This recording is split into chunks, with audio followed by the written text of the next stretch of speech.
El descubrimiento, comercialización y administración rutinaria de antibióticos para tratar infecciones revolucionó la medicina moderna y cambió el paradigma terapéutico, convirtiéndose en una herramienta indispensable para curar infecciones que antes resultaban letales, provocadas sobre todo por bacterias.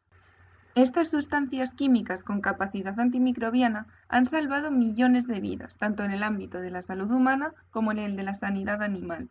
Sin embargo, un uso inadecuado de estos medicamentos podría devolvernos a la era preantibiótica, en la que una simple infección resultaba letal, y prácticas tan vitales como la quimioterapia o trasplantes de órganos ya no serían posibles. Es más, la Organización Mundial de la Salud ha nombrado la resistencia a los antibióticos como una de las mayores amenazas para la salud pública en este siglo. Hoy por hoy, el desarrollo de bacterias resistentes a este tipo de medicamentos constituye un grave peligro.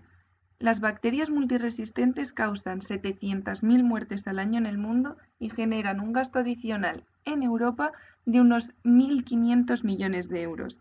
Si no se toman medidas para evitarlo, en el 2050 la resistencia a antibióticos pasaría a ser la primera causa de muerte, muy por encima del cáncer. Pero, ¿por qué se genera esta resistencia?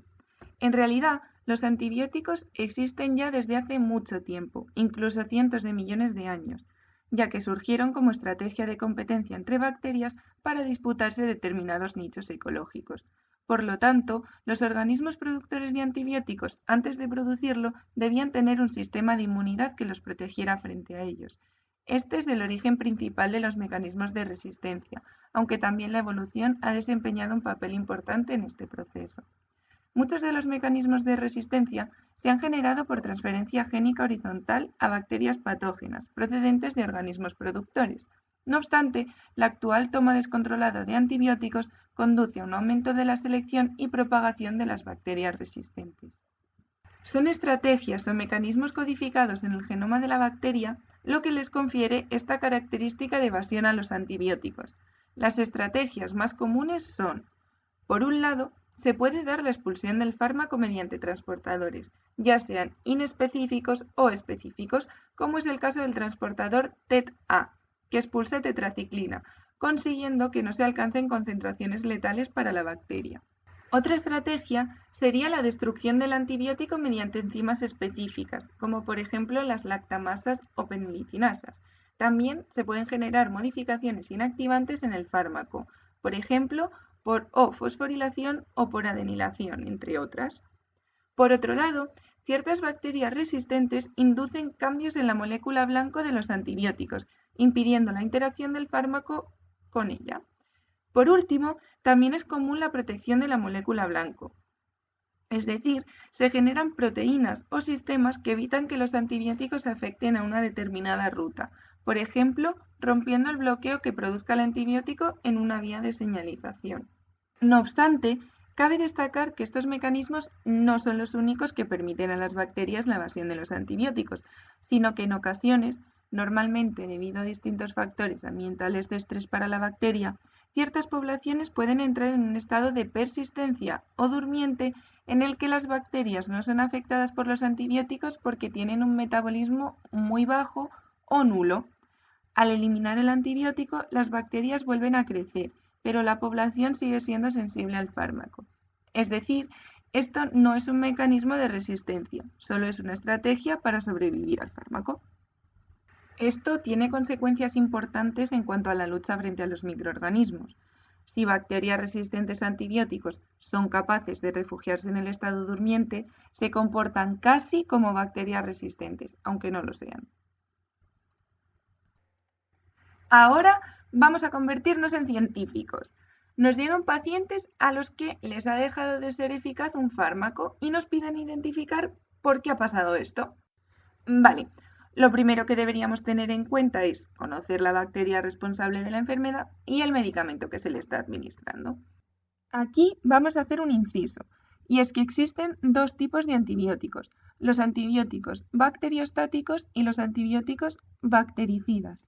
Un producto bacteriostático es aquel que no destruye o mata las bacterias, pero sí detiene su crecimiento, de tal manera que acabarán muriéndose sin reproducirse. A diferencia del anterior, un producto bactericida provoca la muerte de las bacterias de manera irreversible. Para diferenciar si un fármaco es bacteriostático o bactericida, se determinan las curvas de supervivencia mediante ensayos para conocer la concentración inhibitoria mínima. Se crece la bacteria extraída del paciente en una placa multipocillo, en los que se van a ir añadiendo concentraciones crecientes del antibiótico. Como control, vamos a tener el mismo experimento con bacterias de la misma especie, pero susceptibles al fármaco. Tras un periodo de crecimiento de entre 17 y 20 horas, se determina hasta qué pocillo existe crecimiento, siendo este el que contiene la concentración inhibitoria microbiana, o por sus siglas en inglés, MIC. A continuación, se tomarían muestras de aquellos pocillos en los que no se observa crecimiento y se reincuban en ausencia de antibiótico. Si no se observa crecimiento, la concentración inhibitoria mínima es igual a la concentración mínima letal, por lo que estamos frente a un fármaco bactericida.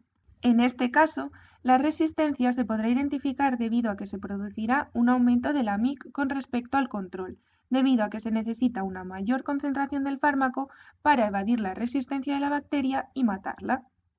Si se observa crecimiento, podemos estar frente a dos situaciones: que el fármaco sea bacteriostático o que la bacteria haya entrado en un estado de persistencia.